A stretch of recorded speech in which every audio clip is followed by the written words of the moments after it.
December 5, 1945, 5 U.S. Navy torpedo bombers took off from Fort Lauderdale, Florida. A routine training mission, experienced pilots, perfect weather. 2 hours into the flight, the lead pilot's voice crackled over the radio. "We seem to be off course. We cannot see land." Then, more urgent, "We don't know which way is west. Everything is wrong. Even the ocean doesn't look as it should." Minutes later, another transmission. "We're entering whitewater. We're completely lost." At 7:04 p.m., all contact was lost. 5 aircraft, 14 men, vanished. A rescue plane was sent to find them, a TBM Mariner seaplane with 13 crew members. It took off at 7:27 p.m. 23 minutes later, it too disappeared. No mayday, no wreckage, no survivors. 27 men, 6 aircraft, all gone in one afternoon. Welcome to the Bermuda Triangle. This is Flight 19, the most documented disappearance in aviation history, and to this day, no one knows what happened. December 5, 1945, Fort Lauderdale Naval Air Station, Florida. World War II had ended just 3 months earlier. The base was still operating at full capacity, training pilots for peacetime service. Flight 19 was a routine navigation training exercise. The mission? Fly east over the Atlantic to Hen and Chickens Shoals, a set of shallow reefs perfect for bombing practice, drop practice bombs, then fly north, then west, back to base. Total flight time, 2 hours. Simple, safe. These pilots had done it dozens of times. The flight leader was Lieutenant Charles Taylor, 28 years old, combat veteran with over 2,500 flight hours. He'd survived the Pacific Theater, flying missions in some of the deadliest battles of World War II. This training run should have been nothing. His flight consisted of 5 Grumman TBM Avenger torpedo bombers. Each carried a crew of 3, pilot, turret gunner, and radio man. 13 student pilots training for their navigation certification, plus Taylor is instructor. 14 men total across 5 aircraft. The weather was perfect. Clear skies, visibility unlimited, winds calm. The forecast called for ideal flying conditions all day. At 2:10 p.m., Flight 19 received clearance for takeoff. At 2:10 p.m., they took off. One after another, the 5 Avengers roared down the runway and climbed into the clear December sky. They formed up in a V formation and headed east over the Atlantic. Everything was going exactly according to plan. For the next hour and a half, the mission proceeded perfectly.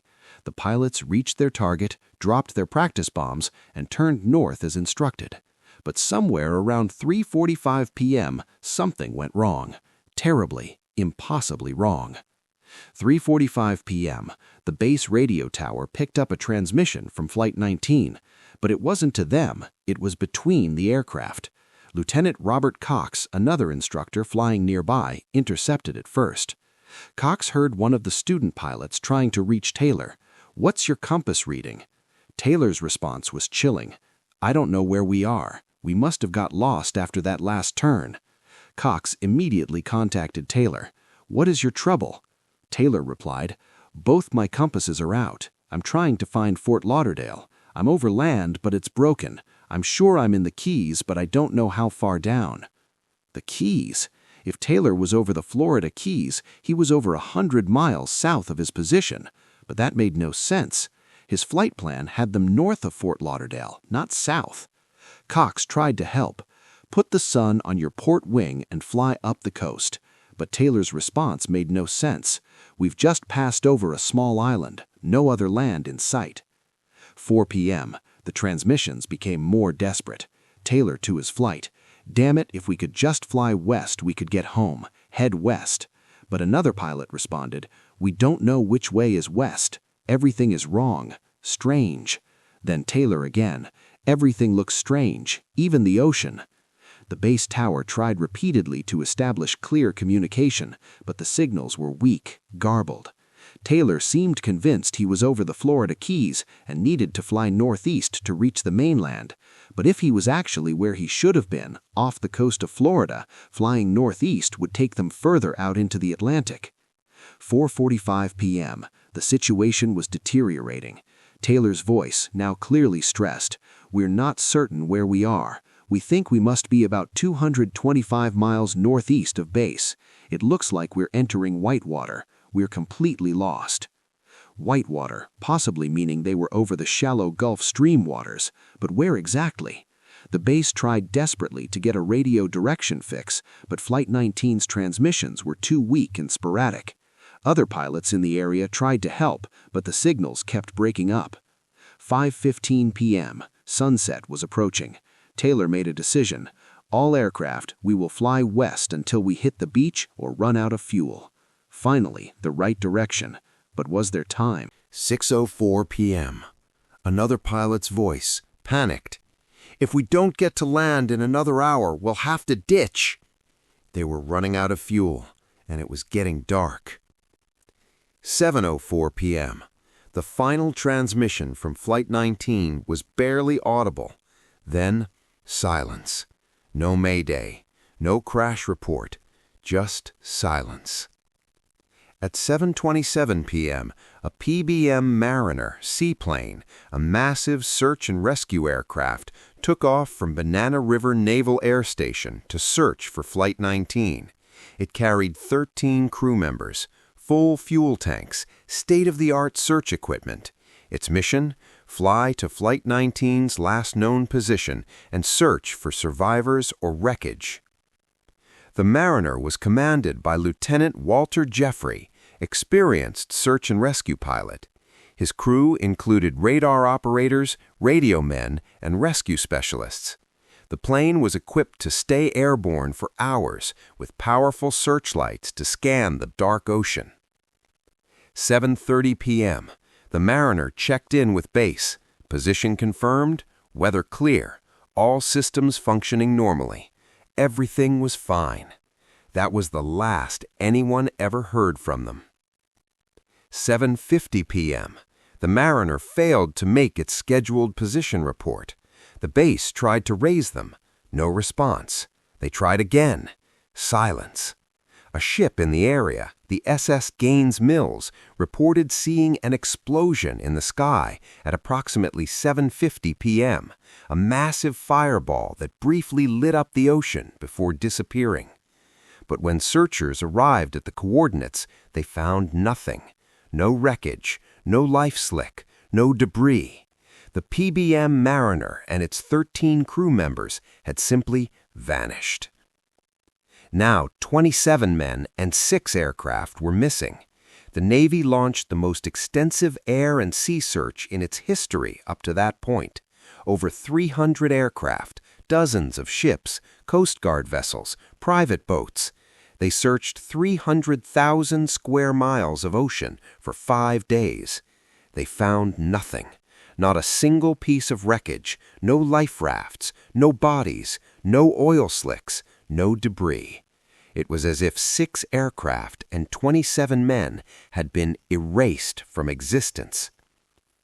The Navy launched a formal investigation. The findings created more questions than answers. Let's examine the theories, from the most rational to the most bizarre. Theory 1. Lieutenant Taylor became disoriented, possibly due to malfunctioning compasses. He believed he was over the Florida Keys when he was actually off the Bahamas. Following his incorrect navigation, the flight flew northeast, further out into the Atlantic when they should have flown west. They ran out of fuel and ditched in the ocean after dark. TBM Avengers were notoriously difficult to ditch, heavy, nose-heavy. In rough seas at night, they would sink within seconds. The crews wouldn't have time to deploy life rafts. They went down with their planes. The ocean current carried any debris away. The search area was simply wrong because the Navy was looking where Flight 19 should have been, not where they actually were. This theory explains most of the evidence: Taylor's confusion, the wrong direction, the failure to find wreckage. But it doesn't explain why an experienced combat pilot with 2,500 hours couldn't figure out his position, and it doesn't explain the Mariner. The PBM Mariner was nicknamed the Flying Gas Tank by crews. It had a reputation for fuel leaks and in-flight fires.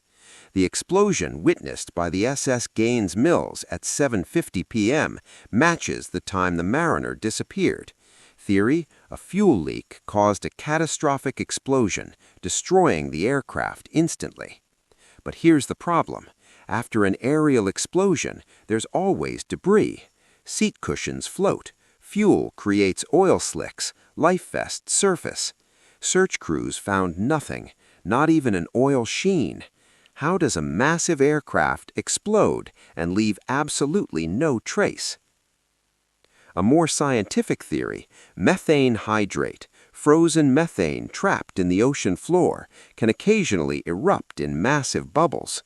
These bubbles lower the water's density dramatically. Ships can sink in seconds. The theory extends to aircraft. Methane gas rising into the atmosphere could affect engines or create sudden downdrafts. This could theoretically explain both Flight 19 and the Mariner, but there's never been a confirmed case of methane bubbles bringing down an aircraft, and it doesn't explain the navigation confusion or why Taylor thought the ocean looked strange. Taylor repeatedly said both his compasses weren't working. What if there was a localized electromagnetic anomaly, a temporary disruption in Earth's magnetic field? This could cause compasses to fail and radio communications to be garbled. Some theories point to underwater methane, solar activity, or unknown geological phenomena. If true, it would explain the navigation failure and communication problems, but electromagnetic anomalies strong enough to affect multiple aircraft simultaneously have never been documented, and they don't explain the physical disappearance. The harsh truth: Lieutenant Taylor may have simply made a catastrophic error in judgment. Despite his experience, he became convinced of a wrong position and refused to accept correction. His student pilots, trained to follow their instructor without question, followed them to their deaths. They flew the wrong direction until they ran out of fuel, ditched at night in rough seas, and sank immediately. The Navy's official conclusion avoided blaming Taylor directly, citing causes or reasons unknown. But the original investigating officer wrote, "Flight leaders' confusion and disorientation led to the loss of Flight 19. The Navy suppressed this, not wanting to blame a dead pilot who couldn't defend himself. And then there's the most famous theory of all, the Bermuda Triangle. Flight 19's disappearance became the foundation case for the legend. Authors claimed mysterious forces, time warps, alien abduction, portals to other dimensions. The area bounded by Miami, Bermuda, and Puerto Rico gained a reputation as a place where ships and planes vanish without explanation. But the reality is, the Bermuda Triangle is one of the busiest shipping lanes in the world. Thousands of vessels pass through safely every day. Statistical analysis shows disappearances in the triangle are no more frequent than anywhere else. Most mysteries have rational explanations involving weather, human error, or mechanical failure. Flight 19 wasn't supernatural. It was tragic. A combination of equipment failure, human error, and bad luck turned a routine training flight into aviation's most enduring mystery. For 79 years, searchers have looked for Flight 19. In 1991, a deep-sea salvage company found 5 TBM Avengers sitting on the ocean floor off Fort Lauderdale. Could this be Flight 19? The Navy investigated. The serial numbers didn't match. They were different Avengers, lost in different incidents. Other searches have found wrecked Avengers scattered across the Florida coast and Bahamas. None are Flight 19. The ocean keeps its secrets. A memorial stands at Fort Lauderdale Naval Air Station honoring the 27 men lost that day, 14 from Flight 19, 13 from the rescue plane. Most were in their 20s. Several had survived World War II, only to vanish on a training mission 3 months after the war ended. Did Lieutenant Taylor make a fatal navigation error? Did equipment failure doom them?